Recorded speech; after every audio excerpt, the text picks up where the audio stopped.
ప్రస్తుతం నాతో పాటు ఓయూ విద్యార్థి అవినాష్ ఉన్నారు. మాట్లాడే ప్రయత్నం చేద్దాం. ఈ కాంగ్రెస్ ప్రభుత్వ పరిపాలన గురించి, అలాగే ఈ కేటీఆర్ ఇష్యూకి సంబంధించి, అరెస్ట్కి సంబంధించి ఏమనుకుంటున్నారు ఓయూకి సంబంధించి. నమస్తే అన్న. నమస్తే. ప్రధానంగా అంటే ఎట్లా అనిపిస్తూ ఉంది? కొత్త మార్పు వచ్చిందా? కొత్త ప్రభుత్వం వచ్చింది, సంవత్సరం అయిపోయింది, ఎలా అనిపిస్తుంది ప్రభుత్వం? ఈరోజు ఏంటంటే అన్న, తెలంగాణ రాష్ట్రం ఒక ప్రజల పరిస్థితి ఎలా ఉందంటే, మేము వేసినటువంటి ఓటును ఎందుకు తప్పు చేసినాం, గొప్ప నాయకుడు, మహానాయకుడు తెలంగాణ రాష్ట్రానికి సాధించినటువంటి ఒక గొప్ప ఉద్యమం అనేది ఎందుకు కోరుకుని చెప్పేసి ఈరోజు తెలంగాణ ప్రజలందరూ కూడా బాధపడుతూ ఉన్నారు. ఎందుకంటే ఈ యొక్క రేవంత్ రెడ్డి గారికి పరిపాలన చేదాక ఇచ్చినటువంటి 6 గ్యారెంటీలను అమలుపరిచే విధంగా చేసినటువంటి కార్యక్రమం చేయకపోగా, ఇచ్చినటువంటి వాగ్దానాలను నెరవేర్చకపోగా ఈరోజు ఏంటంటే డైవర్షన్ పాలిటిక్స్ లో భాగంగా ఈరోజు డైవర్షన్ పాలిటిక్స్ లో సక్సెస్ అవుతున్నాడు రేవంత్ రెడ్డి గారు. మార్పు అన్నారు కదా రేవంత్ రెడ్డి. ఏమైంది మార్పు? ఇదేనండి మార్పు అంటే కేవలం నీ ప్రభుత్వం వచ్చి సరే 100 రోజులు అన్నావు, సరే 100 రోజులు నీకు చేత కాలేదు, నీ వల్ల కాదు కూడా. సరే సంవత్సర కాలంలో ఏం నేర్చుకున్నావు? సీఎం కుర్చీలో కూర్చొని సరే ఇంత సమయం ఇచ్చినాం కదా, ప్రతిపక్ష హోదాలో ఉండి కూడా మీకు ఒక సంవత్సర కాలంలో నువ్వు ఏ హామీని నెరవేర్చినావు?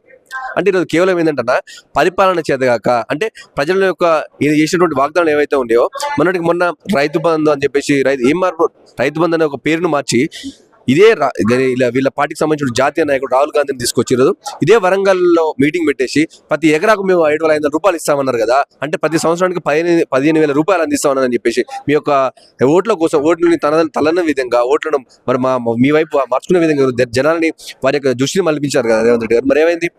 నీ సీఎం కుర్చీలో కూర్చొని ఏదో నువ్వు 12,000 ఇస్తానని చెప్పేసి ఎందుకంటున్నావు? అంటే ఒక మిగతా 3,000 రూపాయలు మీకు ఢిల్లీలో ఉన్నటువంటి మీ కాంగ్రెస్ పార్టీ ఖాతాలోకి పోతాయని చెప్పేసి నేను అడుగుతా ఉన్నాను. ఏమైంది రేవంత్ రెడ్డి గారు? స్వయాన మీ రాహుల్ గాంధీ నోటితో చెప్పించారు కదా. అంటే కేవలం మీరు ఓట్లు పడంగానే ఓట్లు పడేదాకా ఒకలాగా, ఓట్లు పడతారు ఇంకోలాగా.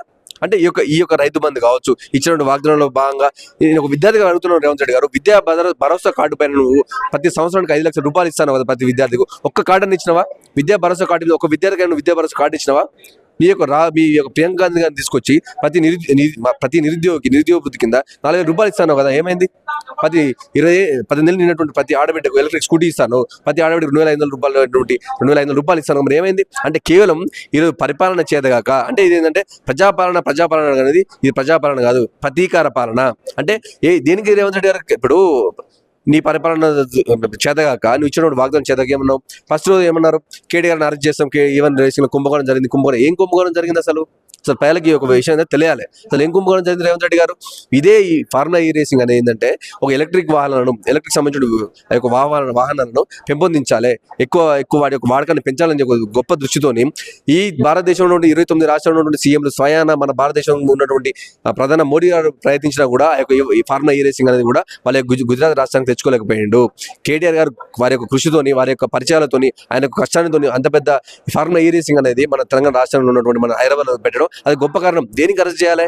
దేనికి ఎందుకు అరెస్ట్ చేయాలా? అంటే ఈ ఫార్ములా ఈ రేస్ అనేది మన హైదరాబాద్ జరగడం వలన ప్రత్యక్షంగా పరోక్షంగా మన తెలంగాణ రాష్ట్రానికి మన హైదరాబాద్ ఉన్నటువంటి మున్సిపల్ దాదాపు మన మున్సిపల్ సంస్థకు 700 రూపాయల ఆదాయం జరిగింది. ఎందుకు అరెస్ట్ చేయాలా? 700 కోట్ల రూపాయల ఆదాయం జరిగింది. కేటీఆర్ని అరెస్ట్ చేయాలా? అంటే ఇన్ని ప్రయత్నాలు చేసి మన తెలంగాణ రాష్ట్రంలో ఉన్నటువంటి ఐటీకి సంబంధించినటువంటి ఏం చేసినంటే మీ కాంగ్రెస్ పరిపాలనలో మేము వచ్చినటువంటి 10 సంవత్సరాల్లోనే ఎక్కడ ఆదిలాబాద్, ఎక్కడ నల్గొండ కింద ఉన్నటువంటి ఖమ్మం దాకా కూడా ప్రతి జిల్లా కేంద్రంలో ఈరోజు ఐటీకి సంబంధించిన ఐటీ ఒక ఆఫీస్ కట్టడం జరిగింది. ఇది కదా కేటీఆర్ గారు చేసినటువంటి. దీనికి అరెస్ట్ చేయాలా? అంటే ఇప్పుడున్నటువంటి తెలంగాణ రాష్ట్రంలో ఉన్నటువంటి ప్రతి ఐటీ హబ్ లో ఉన్నటువంటి ఉద్యోగం చేసినటువంటి విద్యార్థులకు తెలుసు కేటీఆర్ గారు చేసిన కృషి ఏందనేది. అంటే ఎందుకు అరెస్ట్ చేయాలా? ఇంతమంది నిరుద్యోగులకు, ఇంతమంది పేద బడుగు బలైన వర్గాలకు ఒక ఐటీ ఉద్యోగం సాధించినటువంటి ఐటీ ఉద్యోగం ఇచ్చినందుకు కేటీఆర్ గారు అరెస్ట్ చేయాలా? అంటే ఈ ఫార్ములేషన్ అనేది ఏమైంది? ఒక ఫస్ట్ భాగం ఏమైందంటే అరెస్ట్ చేస్తున్నాం, కుంభకోణం జరిగింది. దాని తర్వాత ఏమైంది? ఇంకా ఇందులో లింకులు దొరకట్లేదు రేవంత్ రెడ్డి గారి ప్రభుత్వానికి, రేవంత్ రెడ్డి గారి యొక్క వ్యవస్థకు లింకు ఏమంటే ఒక చిక్కు దొరకట్లేదు. ఎట్లా చేద్దాం అని చెప్పేసి కొన్ని రోజుల దాకా 2 నెలలు అన్ని నడిపిండు. అదే అయిపోగానే మన ఇంకొక ఏం చెప్పారు? గ్రీన్ కో కాల్చి డబ్బులు తీసుకురాట, గ్రీన్ కో సంవత్సరం మీరు డబ్బులు ఇచ్చాడు, మీరు క్విట్ అండ్ ఫోన్ చెప్పేసి మీకింత మాకింత అని చెప్పేసి మాట్లాడుకున్నారు కదా. ఈ కుంభకోణం బయటకు లేపారు. అంటే ఈ గ్రీన్ కో సమస్య అయితే ఏదైతే ఉన్నదో, ఈ యొక్క ఏపీఓ సంబంధించిన సమస్యకు ఇందులో ఎవరెక్కడ డబ్బులు పడ్డాయి రేవంత్ రెడ్డి గారు? ఎవరెక్కడ డబ్బులు పడ్డాయి? స్వయాన మన మున్సిపల్ సంబంధించిన హెచ్ఎండిఏ సంబంధించిన పరిధిలో ఉన్నటువంటి ఒక వ్యవస్థ నుండే వాళ్ళకి ఎఫ్ఈఓ సమస్యకు డబ్బులు వేనే కానీ కేటీఆర్ గారు లేకుండా డబ్బులు వేనా? లేకపోతే కేటీఆర్ సంబంధించిన పిఏ లేకుండా డబ్బులు వేనా? లేకపోతే కేటీఆర్ సంబంధించిన వ్యక్తులకు డబ్బులు వేనా? లేదు కదా. క్లియర్ కట్ గా హెచ్ఎండిఏ సంస్థ నుండే ఈ యొక్క ఎఫ్ఈఓ సంస్థకు డబ్బులు చెల్లించినాయి తప్ప ఇంకా మిగతా అందులో కుంభకోణం ఏం జరిగింది?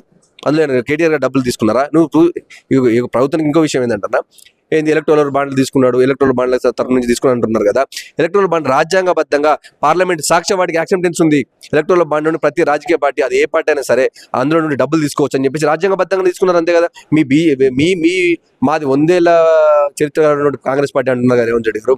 మీ 100 ఏళ్ల పరిపాలన కాంగ్రెస్ పార్టీ కూడా మన జరిగినటువంటి ఎలక్షన్ లో 1500 కోట్ల డబ్బులు తీసుకుంది ఎలక్ట్రల్ బాండ్ సంబంధించినటువంటి. అంటే మీరు చేస్తేనేమో సంసారం, పక్కోడు చేసిన వ్యభిచారమా? ఇది ఈ భాగం కూడా అయిపోయింది ఎలక్ట్రల్ బాండ్లు అని చెప్పేసి. ప్రజలు ఏంటంటే అంత పిచ్చోళ్ళు ఏం కాదు రేవంత్ రెడ్డి గారు.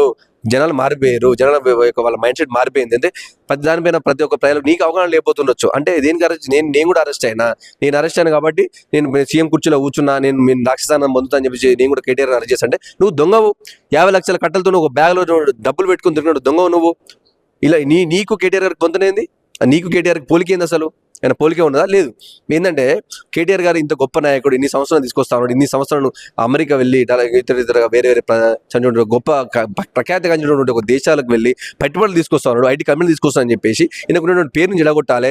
అంటే నువ్వు ఎట్లా పేరు నీకు చేతనైతే రేవంత్ రెడ్డి గారు నువ్వు ఇస్తున్నటువంటి రైతు బంధువు 15,000, ప్రతి ఆడబిడ్డకి ఇస్తాడు 2,500, ప్రతి నిరుద్యోగికి ఇస్తాడు 4,000 రూపాయలు, ఇట్లా మనం తీసుకురా. కానీ నీ రాక్షసానం పొందుతా అధికారం నా చేతిలో ఉంది అని చెప్పేసి ప్రజలు కూడా ఊరుకోరు రేవంత్ రెడ్డి గారు.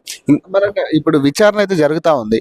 ప్రధానంగా వాళ్ళు అడిగే క్వశ్చన్స్ కూడా, ఎందుకు ఆర్బీఐ అనుమతి లేకుండా మీరు అమౌంట్ ఎందుకు ట్రాన్స్ఫర్ చేశారు అనేది ప్రధాన క్వశ్చన్ గా కనపడతా ఉంది. అంటే ఇదంతా కూడా టార్గెటెడ్ గా జరుగుతుంది అనుకోవచ్చా, లేకపోతే మీకు చిన్న ఎగ్జాంపుల్ చెప్తాను. ఇదే పొంగులేటి గారి మీద ఈడీకి సంబంధించిన ఒక విచారణ జరిగని చెప్పేసి ఈడీ ఢిల్లీ నుంచి ఆఫీసులో వచ్చి ఇక్కడ తనిఖీ చేశారు కదా.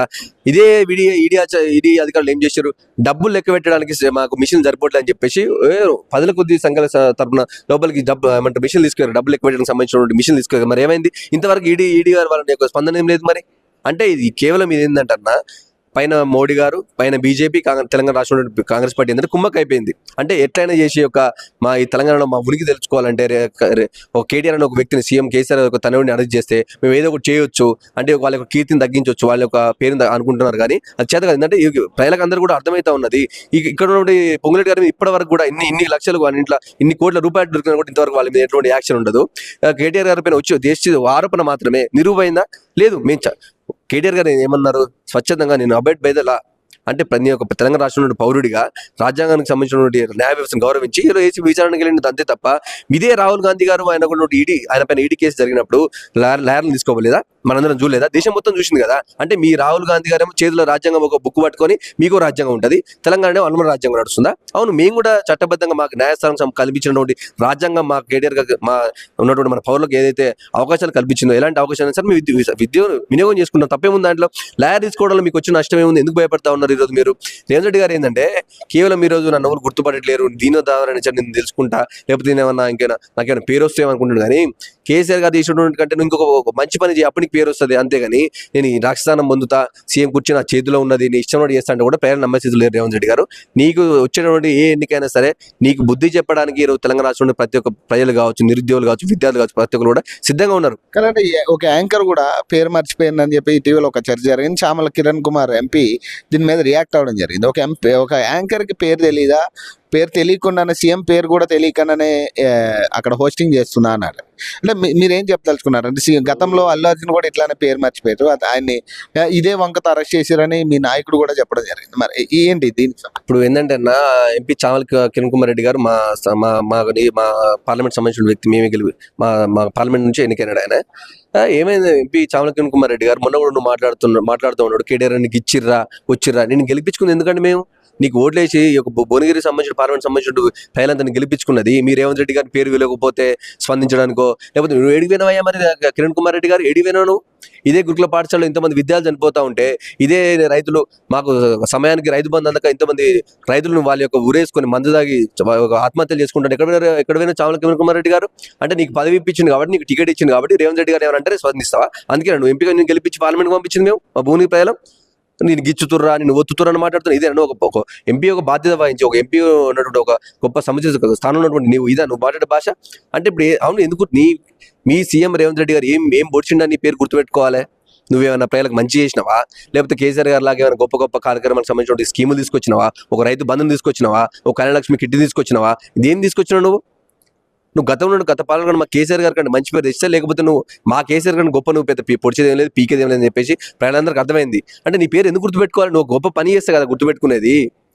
నువ్వు ఏమైనా ఒక గొప్ప కార్యక్రమం తీసుకొస్తావు కదా, ఒక గొప్ప స్కీమ్ తీసుకొస్తావు కదా, నువ్వు గుర్తుపెట్టుకునేది. నీకు గతంలో ఏదో అల్లు అర్జున్ గారు అట్లా చేసిండు అని ఇప్పుడు ఉన్నటువంటి మొన్న ఒక సభలో పేరు విరలేదంటే ఏంటంటే అన్న ఈగోకి పోతా ఉన్నాడు. కొన్ని నేను ఇంత సీఎం అయినా ఇంత చేసినా, నేను ఇంత చేసిన అనుకుంటే నువ్వు ఎట్లా చేసినావు మాది లేదా? నువ్వు పైన ఏఐసీకి డబ్బులు కట్టని అందిస్తున్నావు కదా, నీకు ఒక పదవి వచ్చింది మాది లేదా? కాంగ్రెస్ పార్టీ అంతకన్నా మన సీనియర్ లేరా మాకు తెలియదా? కాంగ్రెస్ పార్టీలో ఏం జరుగుతా ఉన్నా నువ్వు నీకు పదవి ఎట్లా వచ్చిందని చెప్పేసి మాకు తెలియదా?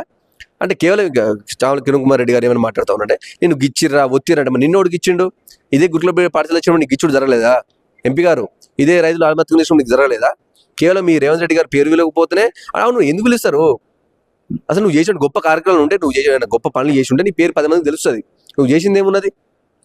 అసలు ఏం చేసినావు అని చెప్పి తెలంగాణ రాష్ట్రానికి నువ్వు తస్మాత్ జాగ్రత్త రేవంత్ రెడ్డి వచ్చేటువంటి ఏ ఎన్నికలైనా సరే కూడా నీ కాంగ్రెస్ పార్టీకి బొందబెట్టడానికి తెలంగాణ ప్రజలు కూడా సిద్ధంగా అవుతా ఉన్నారు.